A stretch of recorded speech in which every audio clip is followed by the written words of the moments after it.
Well, developing closer to home, a man is in custody for the murder of a 22-year-old woman in Cobb County. Police say 21-year-old Eugene Louis Jacques is suspected of killing Beauty Couch Wednesday morning, then setting her car on fire. Loved ones say Couch had so much promise. She was attending college and was an Instagram influencer. This is what her mom told Fox 5 earlier this week.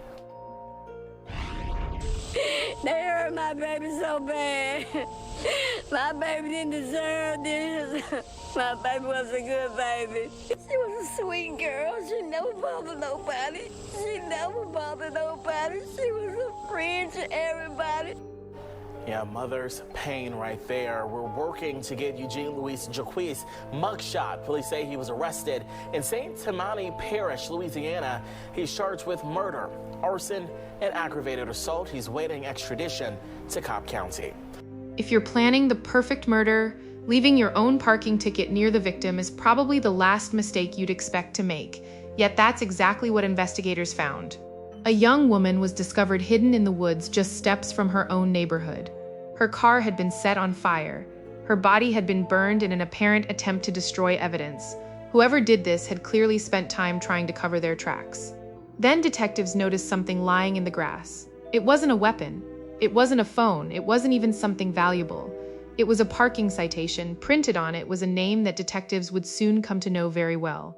That small piece of paper became one of many clues pointing investigators toward a man who had already left Georgia and was trying to start over under a completely different identity. This is the story of Beauty Couch, the life she was building, and the investigation that uncovered what happened during her final hours. Beauty Couch was 22 years old and full of plans for the future. To thousands of people online, she was known for her incredible roller skating videos. She made difficult routines look effortless, blending skating and dance into performances that attracted more than 150,000 followers on Instagram. She also taught skating to beginners, encouraging people who were just learning to find confidence on wheels. Outside social media, Beauty was a college student with a close-knit family. She lived with her mother, Deanna Thurman, in Austell, Georgia. Their relationship was built on simple routines that never seemed important until one of them suddenly disappeared. Every morning before Deanna left for work at the preschool where she had spent years teaching children, she and Beauty prayed together. Later that morning, Beauty usually sent her mother a text. It wasn't a rule. It wasn't something either of them thought about. It was simply part of everyday life.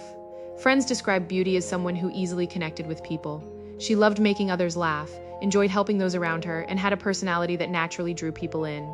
Earlier that year, while attending a conference in Orlando, she met Eugene Tobi Louis Jacques. The relationship moved quickly. Within months, Eugene relocated from Florida to Georgia so they could be closer together. He rented a room at an extended stay hotel in Smyrna, only a short drive from Beauty's home to people around them. The relationship appeared serious. No one knew it would last only a few months. During the night leading into August 22, 2023, Eugene and Beauty spoke on the phone for just over 20 minutes. No recording exists of that conversation. No one besides the two of them knew what was discussed. Investigators would later reconstruct almost everything that happened afterward, not through eyewitnesses, but through technology. Traffic cameras, license plate readers, cell phone records, security footage. Together, those digital records created a timeline that became central to the case. Long before sunrise, cameras captured Eugene's white Nissan entering Beauty's neighborhood.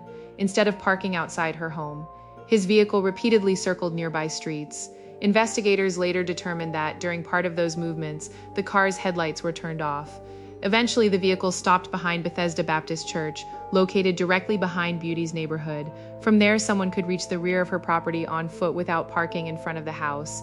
Hours passed inside the home. The morning began like so many others. Beauty and her mother shared their morning prayer. Then Deanna left for work, believing it would be another ordinary day. She had no reason to think someone had been waiting nearby. A short time later, Eugene attempted to call Beauty. The calls lasted only seconds. Then around 6:30 that morning, Beauty posted an Instagram story. It looked completely normal. Nothing in the video suggested anything was wrong for investigators. That post would later become one of the last confirmed signs that she was alive. After that point, the trail became much harder to see. There were no witnesses to what happened inside the house. No surveillance camera captured the attack. No neighbor reported hearing anything unusual. Instead, detectives had to rely on every electronic breadcrumb left behind. At approximately 8:10 that morning, Beauty's red Dodge Dart was seen leaving her neighborhood. What immediately stood out was the direction it traveled. Instead of heading toward Clayton State University, where Beauty attended school, the vehicle drove away from her normal routine. As investigators compared license plate reader data with cell phone records, another detail emerged. Eugene's phone was moving with Beauty's car tower after tower, mile after mile. The two traveled together for nearly 2 hours. Eventually, the Dodge returned to the area near Beauty's home. Not long afterward, Eugene drove away in his own Nissan. According to investigators, he never returned to Beauty Street again. While all of this was unfolding, Deanna Thurman was focused on work. Like every other morning, she expected a message from her daughter. 9 o'clock came and went. Nothing. She checked her phone again. Still nothing. At first, it felt unusual. As the hours passed, concern began replacing routine. She tried calling Beauty. No answer. Then she called Eugene. If anyone knew where Beauty was, surely it would be her boyfriend. But he didn't answer either. She called again. And again, by the end of the day, she had called him 24 times. Every call went unanswered. As evening approached, Deanna faced a fear that no parent ever wants to experience. Her daughter had disappeared without a word. She considered reporting Beauty missing, but like many people, she mistakenly believed adults had to be missing for 24 hours before police could officially begin looking. That misunderstanding cost precious time. As Deanna spent one of the longest nights of her life waiting for answers, investigators would later discover that someone else had already returned to the area behind Beauty's neighborhood. And what happened there the following day would transform a missing person concern into a homicide investigation. The next morning, Deanna couldn't shake the feeling that something was terribly wrong. She still hadn't heard from Beauty. That wasn't normal. Not after their morning routine. Not after years of hearing from her almost every single day. She tried calling again. Nothing. She reached out to friends. No one had seen Beauty. Then she called Eugene again. Straight to voicemail. By now, the silence felt louder than anything anyone could have said. While Beauty's family searched for answers, another series of events was unfolding only a short distance from her home. Phone records would later show Eugene returning to the area behind Beauty's neighborhood. Investigators believed he spent time near a wooded power line easement located just behind Broad Street. He remained there for several minutes before driving away. Security cameras later captured him stopping at a nearby gas station. Detectives would testify that he appeared to throw items into a trash can before leaving. At the time, no one watching that security footage knew it would become another piece of a much larger puzzle. Then, just after noon, everything changed. Firefighters received reports of smoke rising from a wooded area off Joe Jerkins Boulevard. At first, it sounded like a routine brush fire. Crews arrived expecting to put out burning grass or debris. Instead, they found a red Dodge Dart completely engulfed in flames. Once the fire was under control, officers ran the license plate. The vehicle belonged to Deanna Thurman. The address connected to the registration was only a short distance away. When officers knocked on Deanna's door, she had already reached the point where she was preparing to report her daughter missing. The burned vehicle immediately changed the direction of the investigation. This was no longer a missing person case. Police returned to the wooded area surrounding the car and began searching on foot. They spread out through the trees, carefully looking for anything connected to the burned vehicle. Then one of the investigators spotted something beneath a pile of branches. It was Beauty. She had been hidden only a few hundred feet from where her car had been burned. Investigators later determined that her body had also been set on fire in an apparent attempt to destroy evidence. The medical examiner would later conclude that Beauty had suffered 81 stab wounds before her body was burned. It was a level of violence that left even experienced investigators shaken. The attempt to hide her remains had almost worked. Detectives later acknowledged that if firefighters had never been called to the burning car, Beauty's body might not have been discovered for a very long time. Ironically, the fire that was apparently intended to erase evidence ended up bringing investigators directly to the scene. As crime scene technicians worked through the area, they searched every inch of the ground, every branch, every footprint. Every discarded item mattered. Then they noticed something unusual. Lying in the grass was a parking citation. It wasn't burned. It wasn't damaged beyond recognition. It was simply resting there among the evidence. When investigators looked at the document, they saw a familiar name. Eugene Tobi Louis Jacques. Detectives collected it immediately. Standing alone, a parking ticket wouldn't prove murder. But combined with everything else they were beginning to uncover, it became another piece pointing in the same direction. That afternoon, while investigators processed the crime scene, surveillance and license plate data showed Eugene driving back toward the area once again. He slowed near the growing police activity before leaving. Not long after that, his phone began traveling west, away from Cobb County, away from Georgia. He kept driving until he reached Louisiana. To investigators, it looked less like someone leaving on an ordinary trip and more like someone trying to put as much distance as possible between himself and an active homicide investigation. Once in Louisiana, Eugene appeared determined to leave his old identity behind. Authorities later discovered paperwork connected to a new name, Mail Waters. He also obtained a new phone, a new identity, a new beginning. Or at least, that seemed to be the plan. But starting over is much harder when the evidence from your past keeps following you. Days later, deputies in St. Tammany Parish stopped the white Nissan Eugene had driven from Georgia. When asked to identify himself, he introduced himself using the name Mail Waters. The officers quickly noticed problems with his story. The information he provided didn't match their records. As they continued asking questions, the explanation became harder to believe. Eventually, investigators confirmed they were speaking with Eugene Jacques, the man Georgia authorities had been searching for. The arrest brought his attempt to disappear to an end, but detectives were only beginning to understand everything the evidence would reveal. By the time Eugene Tobi Louis Jacques was back in Georgia to face the charges against him, investigators had spent months assembling a case built almost entirely on digital evidence and circumstantial facts. There was no eyewitness who saw the attack. There was no surveillance video showing the murder. The fires had destroyed much of the physical evidence detectives would normally expect to find. The murder weapon was never recovered. Even so, prosecutors believed the timeline spoke for itself. Every camera, every phone record, every license plate reader, every movement, when placed in order, they told a story that was difficult to ignore. Eugene Tobi Louis Jacques is accused of stabbing 22-year-old Beauty Couch in August of 2023. Atlanta News First reporter Chelsea Beinfor is live at the Cobb County Courthouse. Chelsea, what's the latest that came out of the courtroom today? Well, Carly, prosecutors continue building their case. In addition to that body camera video, they also showed the jury a traffic citation that belongs to the defendant, Mr. Jacques, as they say it was found just feet away from the victim's body. They also showed photos of bloody tennis shoes found inside of his car.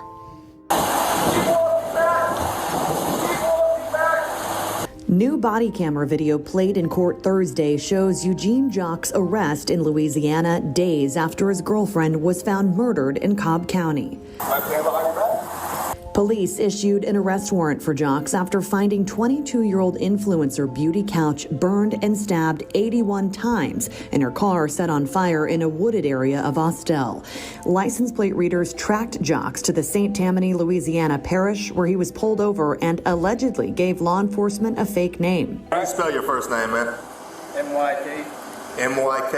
A-E-L. A-E-L. W-A-T-E-R-S. Waters is your last name? That's it. I elected to run the name and date of birth, Mikhail Waters, that was provided to me, during which time I learned that that person did not exist.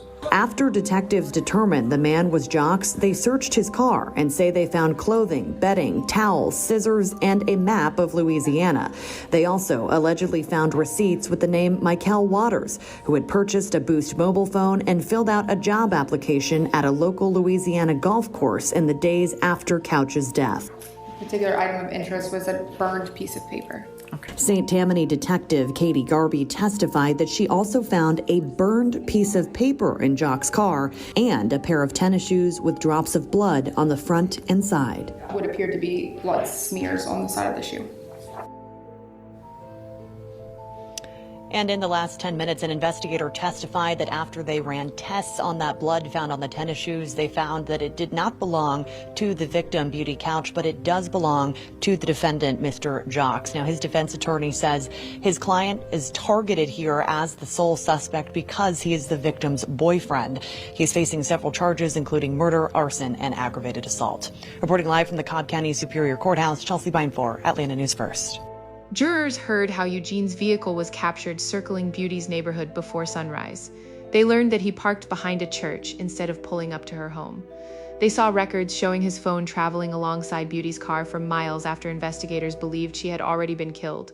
The prosecution argued that Beauty's movements stopped making sense the moment Eugene entered the picture. Then came the evidence surrounding his behavior after her disappearance. Beauty's mother called him again and again, hoping he could explain where her daughter was. 24 calls. Not one answer. Prosecutors argued that an innocent person would have been searching for Beauty. Instead, they said Eugene was avoiding everyone who might have asked difficult questions. Jurors also heard about the repeated trips investigators believed Eugene made back to the wooded area where Beauty's body had been hidden. According to the prosecution, those return visits weren't random. They believed he was checking to see whether anyone had discovered the crime scene. Then investigators described what happened after police arrived. Instead of staying in Georgia, Eugene drove to Louisiana. Once there, he began presenting himself under another name, Male Waters. Authorities recovered paperwork connected to that identity, along with a newly purchased phone. To prosecutors, those weren't the actions of someone moving on with life. They argued they were the actions of someone trying to disappear. The defense viewed the evidence differently. Attorneys reminded the jury that no DNA connected Eugene directly to the attack. There was no murder weapon, no eyewitness, no security camera showing the killing. They argued investigators had focused too quickly on Beauty's boyfriend while overlooking the possibility that someone else could have been responsible. One of the biggest points raised by the defense centered on the parking citation found near Beauty's body. They questioned why someone who allegedly went to such great lengths to destroy evidence would leave behind a document bearing his own name. The suggestion was that the citation was simply too convenient. Prosecutors responded with a different explanation. People make mistakes, even those trying to hide a crime. They argued that the parking citation wasn't standing alone. It was only one piece of a much larger picture. A picture that included surveillance cameras, digital records, phone locations, vehicle movements, ignored phone calls, multiple returns to the crime scene, an attempted move across state lines, and the use of a false identity after Beauty's death. Rather than asking jurors to focus on a single clue, prosecutors urged them to look at everything together, piece by piece, hour by hour, decision by decision. When deliberations began, the jury had listened to days of testimony and examined hundreds of exhibits. It took only a few hours for them to reach a unanimous decision, guilty, on every count. The verdict included malice murder, felony murder, aggravated assault, second-degree arson, concealing the death of another, and tampering with evidence. Soon afterward, the judge sentenced Eugene Tobi Louis Jacques to life in prison without the possibility of parole, plus an additional 20 years. For Beauty's family, the sentence marked the end of the criminal trial. It did not end the grief. Beauty Couch should still be sharing skating videos. She should still be teaching beginners how to find their balance. She should still be making plans with friends, working toward her education, and texting her mother each morning after Deanna left for work. Instead, her family was left holding on to memories that ended far too soon. Friends remembered her as someone who made people feel welcome. Her skating community remembered the energy she brought onto the rink. Her students remembered the patience she showed while helping them learn, and her mother was left remembering something many people overlook until it's gone.